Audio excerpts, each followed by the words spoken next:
Hello viewers, welcome back to my channel. It's maths time today. तो आज की video में हम प्रॉपर्टीज़ जो है वो सब्ट्रैक्शन के लिए देखेंगे। लास्ट वीडियो में हमने एडिशन के लिए देखी थी। तो जैसे फर्स्ट प्रॉपर्टी है हमारी क्लोजर प्रॉपर्टी। तो क्लोजर प्रॉपर्टी सब्ट्रैक्शन के लिए, if x and y are two whole numbers then x minus y is not necessarily a whole number. अगर हमारे पास x and y two whole numbers है तो ये ज़रूरी नहीं है कि जो हमारे पास इसका सब्ट्रैक्शन आएगा वो भी होल नंबर हो। फॉर एग्जांपल जैसे x यहाँ पे हमने 8 लिया है, y को 3 लेंगे तो x minus y is 8 minus 3 5 which is a whole number. If x is equal to 4 and y is also 4 then x minus y is equal to 4 minus 4 is equal to 0 which is a whole number. But if x is equal to 15, y is equal to 18, then x minus y 15 minus 18 is equal to minus 3 which is not a whole number. So in other words we can say the whole numbers are not close for subtraction. Now second is commutative property. Commutative property में if x and y are two whole numbers then x minus y is not equal to y minus x. तो इसमें क्या है कि अगर हमारे पास कोई दो होल नंबर है तो अगर हम उन होल नंबर्स को जब सब्ट्रैक्ट करेंगे तो उनका ऑर्डर चेंज कर देंगे। तो ऑर्डर चेंज करने के बाद जो उसका सब्ट्रैक्शन आएगा अगर तो वो सेम है तो वो कम्यूटेटिव प्रॉपर्टी को होल्ड करता है, अगर वो सेम नहीं है तो वो होल्ड नहीं करता है। तो जैसे यहाँ पे एग्जाम्पल लिया है, x को हमने 15, y को 13, तो देन फर्स्ट हमने 15 माइनस 13 किया, देन ऑर्डर को चेंज किया, 13 माइनस 15 किया। तो दोनों में हमारा सब्ट्रैक्शन क्या आ रहा है, डिफरेंट आ रहा है। एक में 2 आ रहा है, एक में -2 आ रहा है। That means subtraction is not hold the commutative property. Now third is associative property. For any three whole numbers x, y and z, x minus y bracket start y minus z is not equal to x minus y bracket close minus z.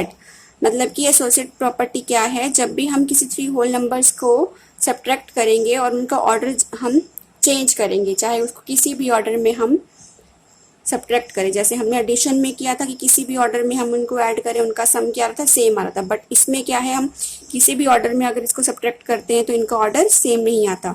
जैसे कि for example x को हमने 15 लिया, y को 10 लिया and z को 3 लिया।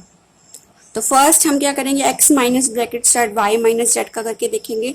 तो जब हमने इसका किया 15 minus bracket start 10 minus 3, first पहले ब्रैकेट को सॉल्व करते हैं। 10 माइनस 3 इज 7, तो 15 माइनस 7 इज 8। नाउ नेक्स्ट हम x minus y minus z का देखेंगे। तो 15 माइनस 10 माइनस 3, तो 15 में से 10 गया 5, 5 minus 3 is 2।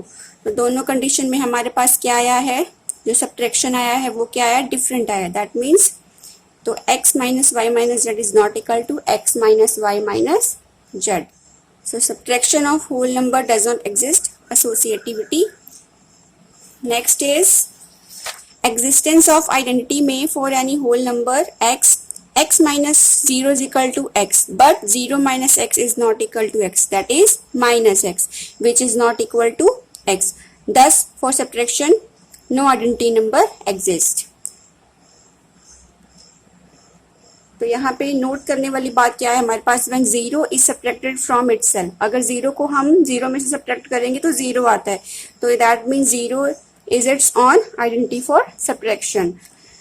Number 5 is existence of inverse. Since subtraction for every non zero whole number does not have identity, that means inverse does not exist. Now next है for multiplication. अब हम multiplication के लिए भी देखेंगे कि कौन कौन सी प्रॉपर्टी होल्ड करती है और कौन सी प्रॉपर्टी होल्ड नहीं करती है. जैसे फर्स्ट है closure property. If x and y are two whole numbers then x multiply y is also a whole number. तो अगर हम x को यहाँ 3 ले रहे हैं और y को 4 ले रहे हैं तो इन दोनों का मल्टीप्लीकेशन जब मल्टीप्लाई करेंगे तो हमारे पास क्या है, 12. दैट मीन्स ये हमारे पास क्या है, होल नंबर. इस तरह 3 मल्टीप्लाई 0 करेंगे तो 0, 0 is also a whole number. 5 into 5 multiply 5 is 25, which is also a whole number.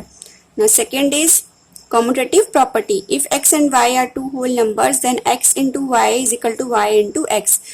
अगर x और y हमारे पास दो होल नंबर है तो हम उसको किसी भी ऑर्डर में मल्टीप्लाई करेंगे तो उनका जो मल्टीप्लीकेशन है वो हमारे पास सेम आएगा. जैसे इफ x को हम 3 ले रहे हैं y को 7 ले रहे हैं, then x multiply y is equal to y multiply x, दोनों का क्या आ रहा है हमारे पास 21, 3 7 जा 21, 7 3 जा 21।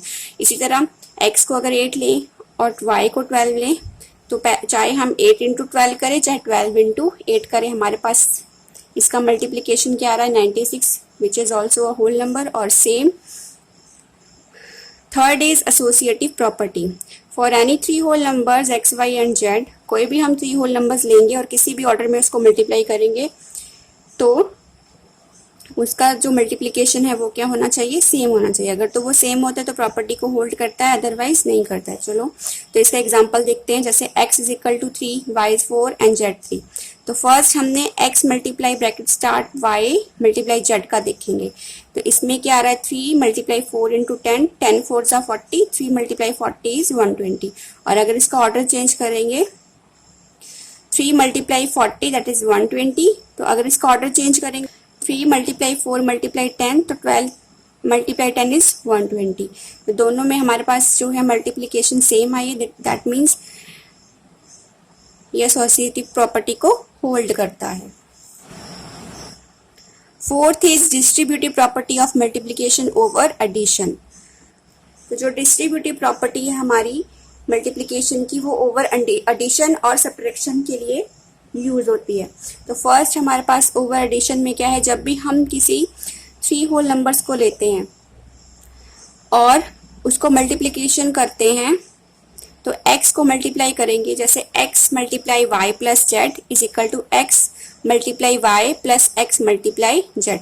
तो इसमें फर्स्ट क्या है, पहले x को हम y से मल्टीप्लाई करेंगे, देन x को हम z से मल्टीप्लाई करेंगे और जो सम का साइन है उसको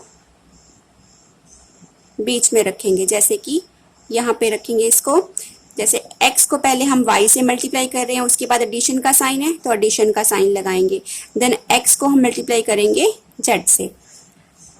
तो अब इसका एक एग्जांपल देखते हैं, let x is equal to 8, y is equal to 7 and z is equal to 3। तो फर्स्ट हम x multiply y plus z, तो x को पहले y से मल्टीप्लाई करेंगे, फिर addition, then x multiply z। तो 8 multiply 7 plus 10 that is equal to 8 into 7 plus 8 into 10, 8 7 जा 56 plus 8 10 जा 80 that is equal to 136। अब यहाँ पे आपका क्वेश्चन अराइज हो रहा होगा कि हम तो इसको सिंपल भी कर सकते थे, 10 में 7 प्लस करो देन उसको 8 से मल्टीप्लाई कर दो, बट ऐसे क्यों कर रहे हैं। तो यहाँ पे हम सिर्फ स्मॉल डिजिट्स के लिए करें, जब हमारे पास डिजिट्स बड़े हो जाएंगे, नंबर बड़ा हो जाएगा, तब जब हम इसके साथ मल्टीप्लिकेशन करेंगे तो वो हमारे पास इजी हो जाएगी। जैसे कि यहाँ पे एक एग्जांपल है 15 मल्टीप्लाई 135, तो 135 को जब 15 से तो हमें इसको करने के लिए मल्टीप्लाई करना पड़ेगा, जो कि बहुत लेंथी प्रोसेस हो जाएगा।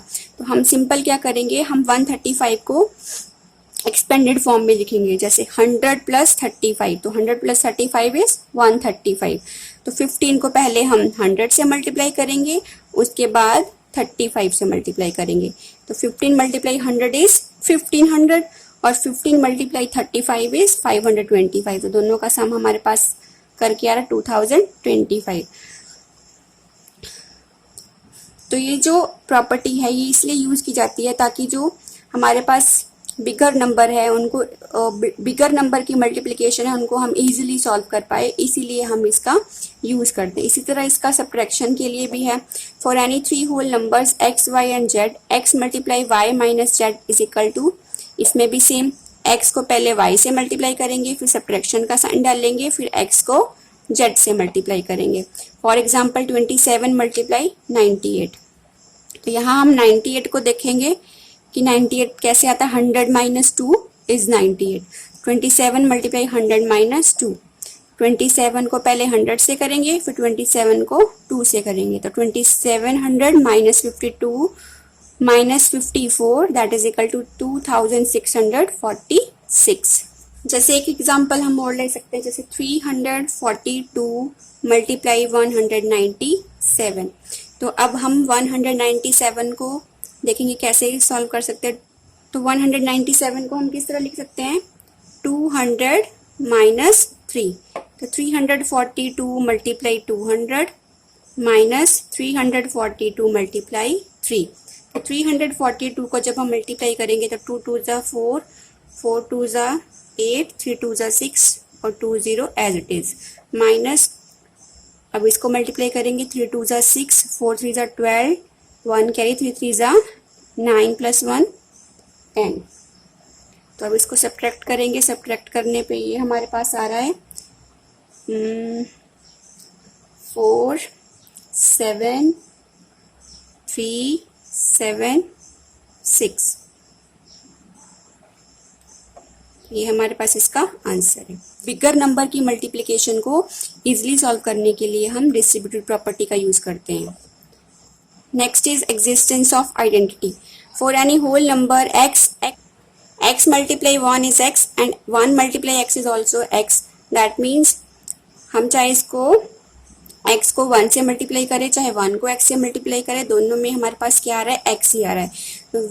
So multiplication of any whole number with 1 is the number itself and this is called multiplicative identity। तो इसको हम multiplicative identity भी बोलते हैं। Now for example जैसे 9 मल्टीप्लाई 1 कर लो चाहे 1 मल्टीप्लाई 9 कर लो तो दोनों में हमारे पास 9 ही आएगा। 27 मल्टीप्लाई 1 कर लो चाहे 1 मल्टीप्लाई 27 कर लो तब भी हमारे पास 27 ही आएगा। Next 6 is multiplicative inverse. If x is any whole number, x is not equal to 0, then its multiplicative inverse will be 1 upon x, so that x multiply 1 upon x is 1, but 1 upon x is a whole number only when x is equal to 1। अगर इस property में क्या है कि अगर हम x को 0 के इक्वल टू ना रख के इसका इन्वर्स लेते हैं तो इन्वर्स क्या होएगा 1 upon x, x is not equal to 0। तो जब हम इसका इन्वर्स को x के इन्वर्स को x के साथ मल्टीप्लाई करेंगे तो हमारे पास क्या आता है 1 आता है। बट यहाँ पे 1 अपॉन x तभी होल नंबर होगा जब हम x को क्या लेंगे 1 लेंगे। For other values of whole number x is not equal to 1, 1 upon x does not a whole number. But अगर हम x को 1 के इक्वल नहीं रखते हैं तो 1 अपॉन x जो है वो होल नंबर नहीं है हमारे पास। So that means for any whole number x is not equal to 1, its multiplicative inverse does not exist। यहाँ पे दो कंडीशंस आएंगी। अगर तो हम x को 1 के इक्वल टू रख रहे हैं तभी हम 1 अपॉन x को क्या बोल सकते हैं कि वो होल नंबर है। बट अगर हम x को 1 के इक्वल टू नहीं रखते हैं तो ये एग्जिस्ट नहीं करेगा। Therefore multiplicative inverse of 1 is 1 over 1, that is 1 itself। Now next is for division। Division के लिए closure property, if x and y two whole numbers then x divided by y is not necessary a whole number. अगर हम कोई दो whole number ले रहे हैं उनको और आपस में डिवाइड कर रहे हैं तो उनका डिवाइड करने पे जो हमारे पास क्वोशंट आता है वो क्या है, होल नंबर नहीं आ रहा है। दैट मीन्स क्लोजर प्रॉपर्टी जो है इसको होल्ड नहीं करती। इस तरह कॉम्पिटिटिव प्रॉपर्टी में भी अगर हम x को डिवाइड करेंगे y से और y को डिवाइड करेंगे x में तो दोनों कंडीशन में हमारे पास जो क्वोशंट आएगा वो डिफरेंट होगा। तो यहाँ पे भी ये प्रॉपर्टी होल्ड नहीं करेगी। एसोसिएटिव प्रॉपर्टी में भी यही सेम कंडीशन है। अगर हम x को डिवाइड करेंगे इस ऑर्डर में और इस ऑर्डर में, दोनों ऑर्डर में अगर हम इसको डिवाइड करके देखते हैं तो हमारे पास इसका क्वोशंट आएगा वो डिफरेंट आएगा। तो मीन्स डिवीजन भी जो है यहाँ पे एसोसिएटिविटी को होल्ड नहीं करती है। Next is existence of identity. और डिवीजन के लिए existence of identity does not exist. इसी तरह फिफ्थ एग्जिस्टेंस ऑफ इनवर्स भी हमारे पास डिवीजन के लिए एग्जिस्ट नहीं है। यहाँ पे कुछ पॉइंट्स है जो नोट करने वाले हैं। If a is any non zero whole number then a को जब भी हम डिवाइडेड करेंगे a से तो हमारे पास 1 आएगा। दैट मीन्स अगर हम कोई भी होल नंबर ले रहे हैं जैसे 5 डिवाइडेड बाय 5, एक 5 होल नंबर ले रहे हैं उसको नंबर से ही डिवाइड करेंगे, सेम नंबर से डिवाइड करेंगे तो हमारे पास क्या आएगा, उसका डिवीजन क्वोशंट क्या आएगा 1। इस तरह 10 को डिवाइड करने पे 10 को 10 से डिवाइड करने पे भी हमारे पास 1 आएगा। अगर a को डिवाइड करते हैं 1 से तब भी हमारे पास क्या आता है, a आता है। जैसे 5 को डिवाइड करेंगे 1 से तो 5, 18 को डिवाइड करेंगे 1 से तो 18। इस तरह 0 डिवाइडेड बाय a, अगर 0 को a से डिवाइड करेंगे तो 0। इसी तरह यहाँ पे 0 divided by 8 is 0 and 0 divided by 16 is 0। a divided by 0 is not defined. तो a को हम 0 से डिवाइड करते हैं तो हमारा नॉट डिफाइन आता है। नाउ अब यहाँ पे एक जितने भी हमने प्रॉपर्टीज की है मल्टीप्लिकेशन के लिए, एडिशन के लिए, सब्ट्रैक्शन के लिए, उसको एक टेबल की फॉर्म में हम बना के लर्न कर सकते हैं। तो जैसे यहाँ पे एडिशन के लिए जब हम closure property, commutative property, associative property, existence of inverse और एग्जिस्टेंस ऑफ आइडेंटिटी इनका यूज करते हैं, तो सिर्फ एक इनवर्स में है जो ये एग्जिस्ट नहीं करती है, बाकी सभी में इसका यूज हो रहा है, बाकी सभी में ये होल्ड कर रही है। इस सब्ट्रैक्शन में देखेंगे तो ये किसी भी प्रॉपर्टी को होल्ड नहीं करती है। मल्टीप्लिकेशन में ये क्लोजर को भी होल्ड करेगी, कॉम्यूटेटिव को, एसोसिएटिव को भी, बट एग्जिस्टेंस ऑफ इनवर्स में क्या है, अगर तो x नॉट इक्वल टू 1 होगा तो डज नॉट एग्जिस्ट, अगर x इज इक्वल टू 1 होगा तो एग्जिस्ट करेगी। इसी तरह एग्जिस्टेंस ऑफ आइडेंटिटी में भी ये होल्ड करती है, और डिवीजन में ये किसी भी प्रॉपर्टी को होल्ड नहीं करती है। नाउ लास्ट हमारे पास है डिस्ट्रीब्यूशन प्रॉपर्टी।